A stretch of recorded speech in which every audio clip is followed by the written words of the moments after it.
Tell you what I did, okay? On the last 6 penny sales tax, I asked the voters to support building 3 new fire stations, okay? So east of town, we were not able to get to the response that I think we should do, which our goal is if you call 911, we'll be at your house in 4 minutes or less, police department or fire department. We'll show up with a paramedic on that fire truck, an engineer, a lieutenant, and a couple firefighters. And we'll be there, and we'll be there. Currently, we have 91 firefighters, and we are not shorthanded in our fire department today. And we can man this new fire station without any additional firefighters. We can do that. Now, I think it's interesting because you can ask Chief Middlestat, you can ask Chief Coy. My vision of this community is that we have an urban fire district. That means that whoever's the closest comes.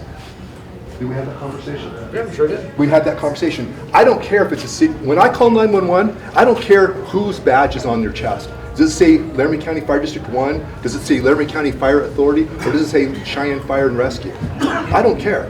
So let me give you a perfect example. In Thomas Heights, we have a fire station for Laramie County Fire Authority right in the middle of Thomas Heights.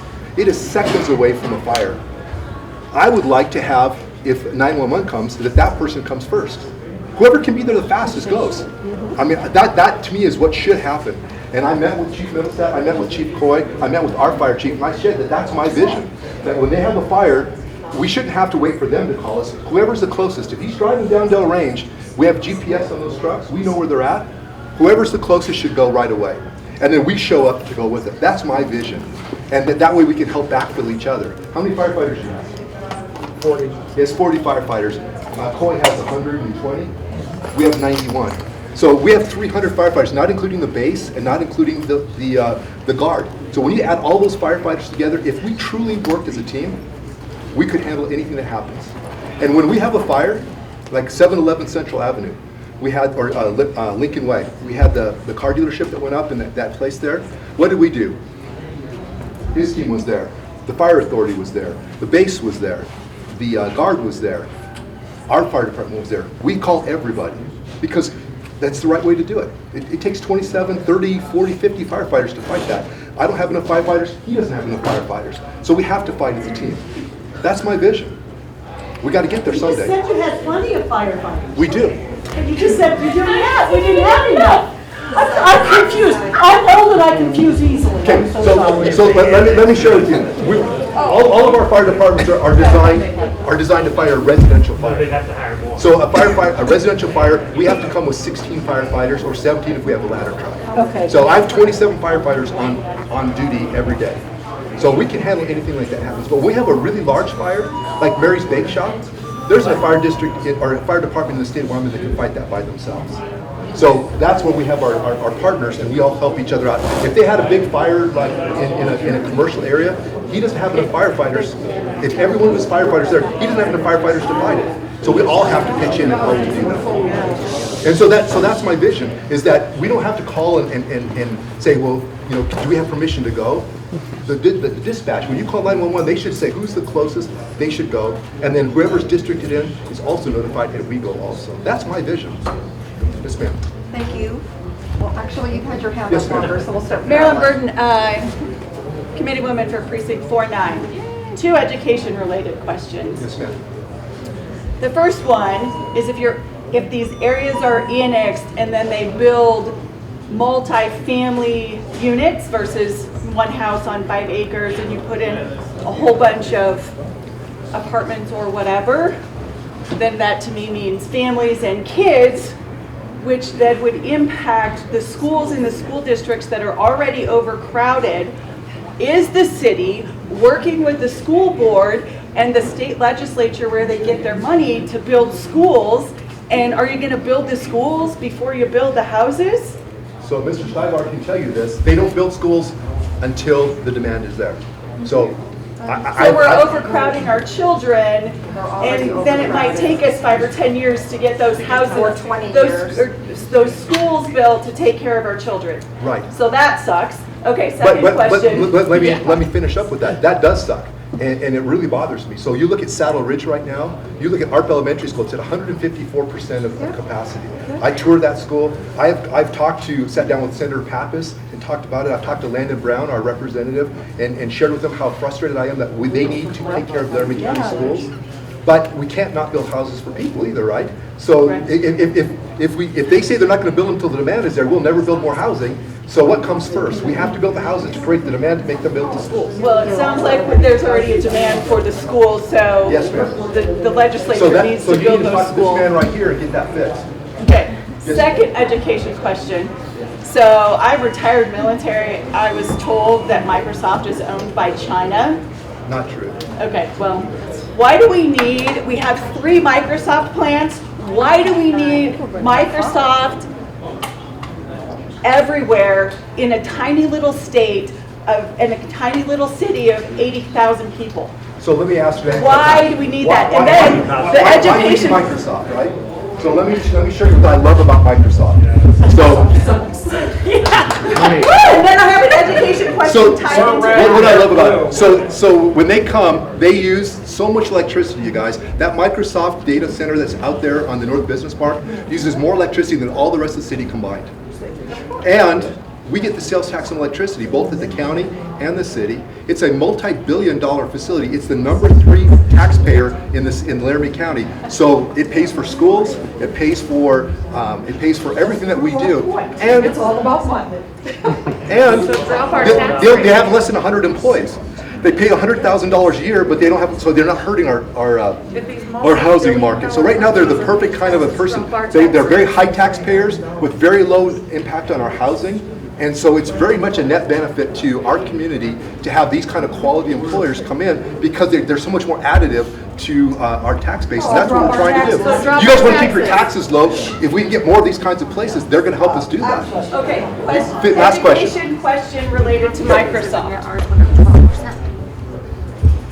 Is Microsoft bringing in all their high-tech people from outside the state, or is whoever is in charge of making deals with Microsoft going X percentage, 50%, 75% of your workforce will employ people from Wyoming? And if it's high-tech, are we working with the school district? Are we educating our young people in junior high and high school so that they can graduate from high school with skills and get an entry-level job? let me answer that question. Are we working with the college? So LCCC has a data center class right now where they're teaching people how to work in data centers. So our young people can go to LCCC today. They can get skills to go work for Microsoft, and they're making twice what the average Why do kids is. have to go to college when they can't afford that? Why can't we, I mean, when I have technical questions, I ask my niece and nephew in high school. Yeah, we're off Why topic, can't we guys. teach this in Yeah. high schools? Did you have a question? I don't work for the school board, ma'am. I can't answer that question. Okay. Okay, so my question is, I know that there's a couple of annexation bills out there, Yes, ma'am. and I heard you say you were supportive of one, House Bill 142. Let me read it to you. because I know that Representative Stivar also has an annexation bill, and are you supportive of his He's or not not? supporting that. You are not supporting And that. honestly, I think the existing laws are more powerful. So let's talk about that. So right now in Mr. Stivar's bill, it says that a majority of the landowners are required to block an annexation, right? But in state statute, it's a majority of landowners or a majority of people owning the land. So there's actually two ways an annexation can be blocked. And so his law actually would be less powerful because let's say you have an area. So let's say this is 100 acres, okay? And there's 5 people that live on that 100 acres. 4 of them have 5-acre ranchettes. The other guy has the rest. He has 80 acres. Those 4 people can annex the 5th guy. Why would they do that? Because they can. I'm not saying they should. I'm saying they can. By the law, right now, if the majority of people vote to be annexed, they can bring them in. Under the current law, the guy who has 80 acres can say, no thank you, I don't want to be in, and stops the annexation right there. Or you can do the opposite. Or, Which just happened on- no, because under the law, it says the majority of people, the majority of the people in the area or the majority of people owning land. So there's two ways you can block it. And so the current law, if you look at 151406, again, I repeat these things because it's important. The current law actually has more protections to stop an annexation than what House Bill 73 has. It's only after the annexation is occurred. The one that you are backing, what does it say? So this is House Bill 142. Which is in House Bill 73. Okay. It's All right. close. It's close. And who wrote it? Yeah, they This came from Hold on a Dave second. Pinsky in Hold on a second, Mayor. The difference is they dropped it down to 300 feet. Mine says 550 feet. Right, Okay. That's the only difference. That's fair. which we need more people. So remember how we talk about an area has to be, you have to have certified letters, okay? Then there's a comma and it says, and any person owning land that is adjacent or within 300 feet of an area being annexed must be notified. And so I believe, it's a football field. I believe that we need to do a better job of telling people what's happening in their area. And so I went to the legislature and I said, I think this is important to do this, and I'm supporting this bill. And this is Cyrus Western from Sheridan and Dave Kinski are the two sponsors of this piece of legislation. Let me say something on that, about, we're really good about notifying people what's going on in their area and all this. I live on Allison. A couple years ago on Allison, there was a little notification to go to the county, there was a county commissioner meeting because they were gonna do some development there. They didn't let anybody know. They had a sign on there about that big. I was curious, so I went to see. So I got a petition around our neighborhood. The guy wanted to put a campground in there. He was gonna slide it in, okay? But I got all the neighbors to go to the county commissioner meeting. They didn't know that that's what we're there for, so they go, our agenda's real short. The developer gets up there, he gives these figures, I'm gonna do this, that, and everything. He didn't have any of his plans made, he didn't have any blueprints. Then when we got up and spoke, they nixed it because he got a permit under a campground, not to build. He goes, well, then I'm gonna build like little mini homes or whatever. So he was running under his license of getting a campground. Okay, that is not what we were told. We were told it was gonna be the tiny homes for senior citizens is what we were told. And that is not even what's there And the letter now. never went out to any of the neighbors. That's it. That happened in the county, you guys, not in the city, right? So in the city, we have a website, and you go to the planning department, everything in the planning department, you can click on it, there'd be an icon there, and it will show you exactly what's gonna happen. It'll show you the plans, it'll show you the plat, it'll show you everything. Everything that we do that's a development action in the city is on our website. You can click on it, and everything that we have from the developer is already there. So there's transparency. All you have to do is click on it, and it will show you exactly. So when you click on So- it, you see all these pockets of big. So go to the City of Cheyenne's website, go to the planning tab, and then you'll see that. And there's a map of the whole city, and there'll be little dots on there. You click on that dot, it'll tell you exactly what's going to happen in that area. So I'm trying to think of a good example, like the mattress firm on Del Range. You know, they've got new mattress thing there. So you'll click on that, it'll show you the exterior of the building. It'll show you exactly what's going to happen, so everybody can know what's going on.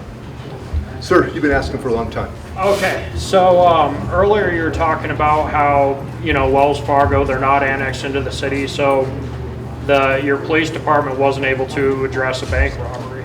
I live right in downtown, and it was never really that ghetto until about just a year ago. Well, now I'm dealing with like women beaters in my neighborhood. I've got crackheads in my neighborhood. I've called the cops and told them, hey, this guy is not allowed to be on the property. The landlord has notified you guys, or the city, that he's not supposed to be there. We've called the cops, and I mean, that guy is still roaming around. I mean, just the other day, one of the ladies there, she got beat by her man. Me and my neighbor had to go help her get her crap out of the apartment, and there was 5 cops there that were there, and they didn't do anything with this guy. Now, with all this still happening in my neighborhood, okay, 2 questions. Are you sure that you're capable of stopping a bank robbery when I can't get the crackhead out of my neighborhood? And then my second question is, if you annex all these new people into your city, they're going to be able to vote for you. Are you sure you want all these angry voters?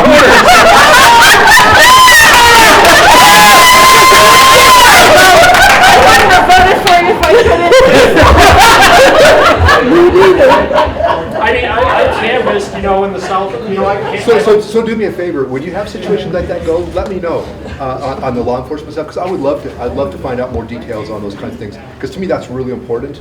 Those kinds of people need to be taken care of, and I don't know all the details, but I would love to know more about it. I'd love to tell you about it, Yeah. because I've called a few times and I can't seem to get any problems resolved. I laughed about your comment about, getting elected and stuff, but at least I'm standing here answering your questions. Yes. And so you're saying about transparency, it's a Saturday afternoon, and I came here to answer your questions, look you in the eye and tell you what I think, and I'm not dodging any of your questions. So I just want to take this time to appreciate the mayor for coming out here, like he said, on his own time and wanting to speak to us. I feel like you have been as honest and forthright as you can be. We're just going to take a couple more questions, and then for everyone's time's sake, we'll go ahead and wrap it up, so I'd leave. And I'm happy to stay for a little bit afterwards. Yes, ma'am. Mr. Mayor, one of the problems with data centers that everybody has noted is their demand for power and water. Yes. The Good question. Microsoft has a plan to do adiabatic cooling, but that's out there. It's a couple of years out there. They have a plan. It's not operational at this point. We all know the pressures that we're under right now. It's been in the news. So Cheyenne is already limited, my understanding is, on the water available. The very real implications and costs are not necessarily related to the economic, we're going to add these jobs or we're going to add this sales tax. The people in here out in the county have their own water systems. What happens if Microsoft says, hey, we need more water, and the city has annexed Microsoft in? The state engineer's office recently said municipal water supply takes priority. Does that mean that if water gets short, the homeowners get told, nope, we're going to have to cut your water back because Microsoft needs it? It's the very same, I love this question. Mr. Mayor, it's the very same issue with power. We're seeing our power generation go the same route. We're getting reduced on the power generated compared to the power demand.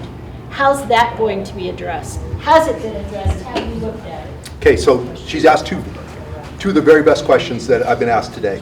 One of them is about water, okay? So let me give you just a really quick synopsis, because Southside Water and Sewer District, you guys are in the same boat we are.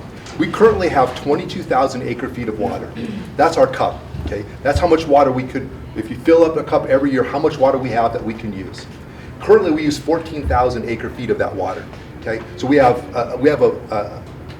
8,000 acre feet of water more than we need. An acre foot is a foot deep by an acre. It's 326,000 gallons of water.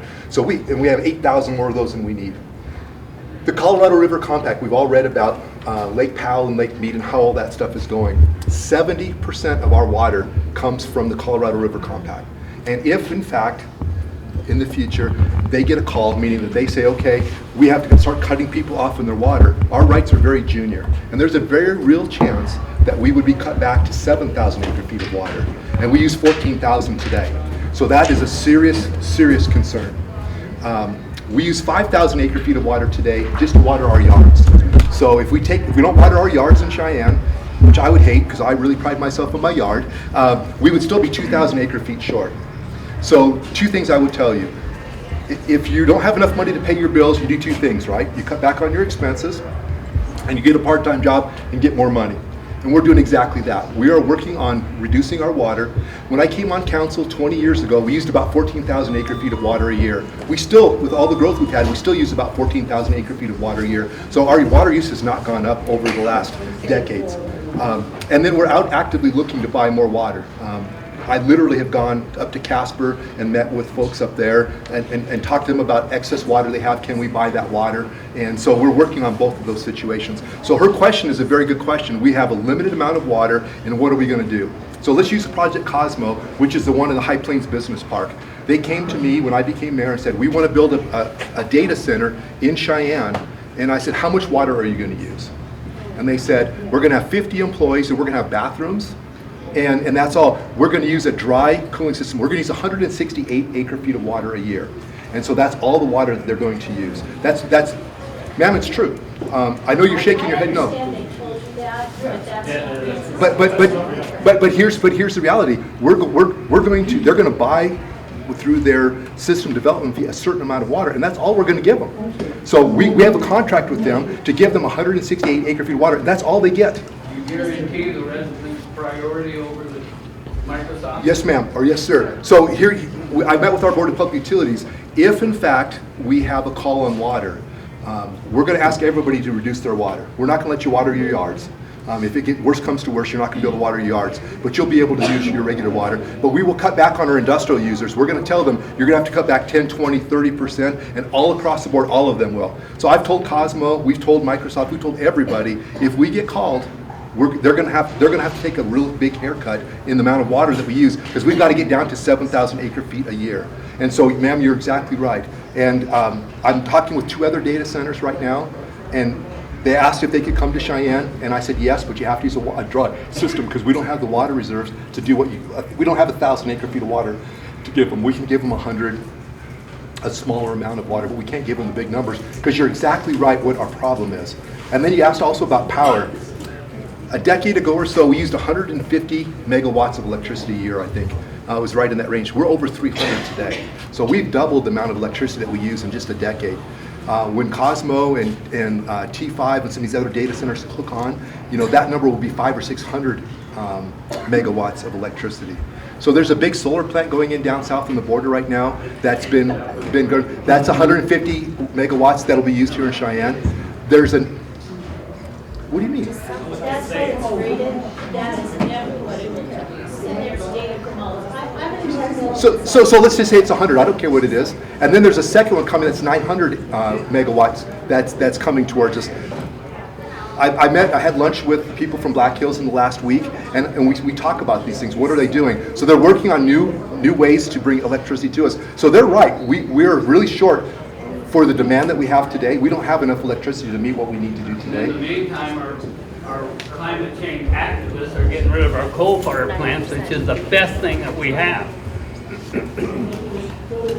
So ma'am, I appreciate what you're asking, because you're right. Water's a concern for us, and electricity is definitely a concern for us. And we are working on both sides. We're working on conservation issues. What can we do to lower our water use? And we're also actively looking to try to increase our water capacity, so our cup is much bigger than 22. And it's not going to come from the Colorado Compact. Mr. Mayor, I think with the people here, and that includes me, even though I'm not in the annexation areas, I'm going to hear you're going to protect us first. No, I think there's no question. Now, you guys have, just to be fair to you, I don't have control over the Board of Public Utilities. They have their own board and an executive director, and they're independent of the city. But I have long conversations with them, and that is exactly what their intentions are. So yes, and I will advocate publicly for that people come before business, yes. Okay, so Mayor Collins has said he'll meet with you guys. He's going to hang after. I do want to give Chief Middlestat an opportunity to talk about the fire district that services most of this area down south of here, response times, the bond, those types of issues. So if you have questions for that, you will take those, but go ahead and take her away. Give you a chance to catch your breath over there. Hi, Derek Middlestat, District 11 Chief. Real quick, there's 3 of the fire board members that are here right now. There was a 4th one, and unfortunately he had another engagement he had to be to. And so, real quick, when we bring up response times, the sergeant supply call, I actually responded to that myself, and I was there. And it is right. Whoever's closer should go. At the end of the day, that's the right decision that needs to be made. And it doesn't matter the color of the truck. It doesn't matter what the patch says. It's the citizens that we're all going to take care of. For instance, there are some questions on mutual aid versus auto aid. There's a county-wide mutual aid that every year the fire chiefs sit down and we go through this document and we all sign it. And it doesn't matter if you're in District 10, District 8, Pine Bluffs, Albin. It doesn't matter. We're all on the same team because everybody matters, and it doesn't matter how far or long we have to drive. We're going to go and we're going to help out because that's what we do as firefighters and first responders. Auto aid is when it's through the 911 call comes in and dispatch then tells us, hey, LCFA has a fire at this address. LCFA goes and we send an engine or a brush truck or a water tender or a ladder. We have all this equipment throughout the county And if somebody calls it for it, we're gonna send it. It doesn't matter. We don't ask, so we just go. And so the response times are a big deal. In town, very big deal, because it's a higher populace. Out of town, the last vehicle fire that we responded with Fire District 4, which is Carpenter, it literally, I spent 25 minutes driving a water tender to get to that fire. So we cover a large area. So those auto aids, those mutual aids are very important. It doesn't matter the color of the truck. We're coming to help. Where it matters is that cost, that liability. Somebody rolls a truck going to a fire. Uh-oh, stuff happens, right? Well, that happened to one of our neighboring agencies. And unfortunately, they lost a truck, nobody got hurt. Who pays for that truck? So that's that MOU, that auto aid, all those agreements, the legalities, the liability coverage. That's where we have to make sure we cross our T's and dot our I's. And that's why that's important. When the call comes in, we don't have time to worry about that. That's why once a year, we all sit down, we all go through the document, our boards approve it, the chiefs approve it, our attorneys approve it. Everybody's on the same page. Now, does the system always work? No. Why? Because we're human. I just throw that out there. So that is important. You're our number one priority. When it comes to District 1's response times, if you're not familiar with District 1, we're here on the south side. We do have 3 stations, and the Richards family, so Billy was in the black hat, asked a couple questions. He was a volunteer for us many years ago, and our requirements, because volunteers are hard to find. You know, you gotta come in, you gotta do 48 hours, it's shift work for us. If you didn't know this, but Fire District 1, we're the 4th busiest fire department in the entire state of Wyoming, right here on the south side. So when the discussion of annexation comes up, that should raise some eyebrows for the city folks. You know, are they ready to take on another 1,200 calls, another 1,800 calls? I don't know. Last year we ran 1,800 calls. The year before that we ran over 2,000 calls. So it's a lot of hard work, a lot of responses, and it's really hard for our volunteers, and that's why we don't use the pagers and lights on the truck and respond from your home or your job. The volunteers aren't out there anymore. Jobs don't let our volunteers just leave when there's a call.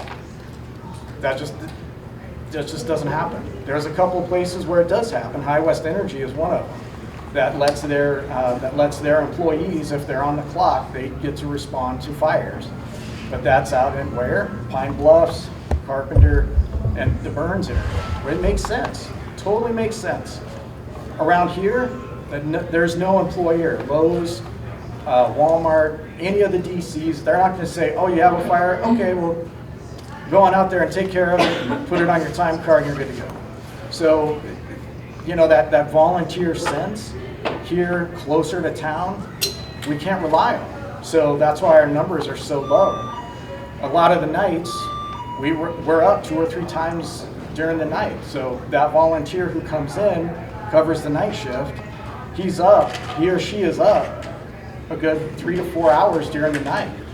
And then they have to go to work the next day. So it's hard for volunteers, 100%. I can't say enough thanks to our volunteers that come in and help us, because they're here to help everyone, really. It doesn't matter. So you got a real quick question? So in regards to, as far as like the employers not letting the employees off, have the fire departments that collectively the chiefs approached these employers and explained the situations to them and said, hey, look, you know, yes, I understand our guys are voluntary, but in a moment's notice with the crisis, you know, we may need our guys. I'm sure that the employers would be more than willing to work with that. I mean, I could be wrong, but have you guys all, as fire departments, all collectively gone to the employers and said, hey, this is our situation? This is a real struggle? Yeah. Yeah, absolutely. And most of the time, it's a larger corporation. You have Lowe's, you have the DC, you have Home Depot, you have all these different areas where people work. And it's actually part of their contractual agreement when they're hired that they can't do that they can't leave. If they leave, they're not paid. And if a volunteer is always leaving, they're not getting paid. And then they're volunteering for free, then they lose money, right? So they're just stuck in that rock and a hard place. Whether it's right, wrong, or indifferent, it is what it is, especially with some of those places. But there are places like Billy owns TNT Auto down on College. We have another volunteer, George Marcotte, who owns Mr. Diesel. They're so busy, sometimes they can't break free. They have to work to put food on their family's table, and you can't fault them for that at all. This is off, but I was trying to listen to you on the radio today. Can you address the bond issue, how that affects annexation of the south side or anything? Yeah, absolutely. And so really that was like why I was brought up here, really, getting back to the annexation and everything else. So Fire District 1, back in 2019, we came to the voters for a bond, and a bond issue was for $3.1 million. And we asked for that bond, that full money, full disclosure, was for 2 new fire engines, a new ladder, a new water tender, and a refurb of a brush truck. Also to pave our parking lots at Station 1 and 2, and then get a second set of bunker gear for, at the time, our 50 volunteers. And so, thank you to all of the voters that voted yes. There was 213 votes. There was only 35 no's. And I actually value the 35 no's. It's great to vote yes, but for the people that voted no, like, I'm really thankful, because they're the ones that keep my feet to the fire, so preferably, really. Because they're saying, hey, I didn't want to pay this extra money for this, so now it's on me to make sure that they see what their money is going for, and that the fire district deserves it and our people deserve it. So how the annexation could affect our bond. So really quick, the bond is, again, 3.1 million, and it's an estimated 1.2 additional mill levy on top of our 3 mills. We can only ask 3 mills, and it's capped. That cap was put in place back in 1947. So really quick, budget speaking wise, you're expecting 2023 service based off a budget that was established back in 1947. Right, wrong, or indifferent, that's what it is. And we can't ask ask the voters, can we increase this? It's capped. So we're capped at 3 mills. I'm not complaining, that's the facts. Right? So if we look at our operating budget this last year, we're at $1.2 million, being the 4th busiest fire department in Wyoming. Is that realistic? No. Keep in mind, it's roughly $1,500 per call to roll an engine to just a medical. That's just a medical, that's not a fire. Our engines may get 6.2 miles per gallon. That adds up quick, especially when the gallon of diesel is now $5 a gallon. It adds up really quick. And so are some of our stations unmanned, as Billy's wife brought up? 100%. 100%. Yep. This is why they need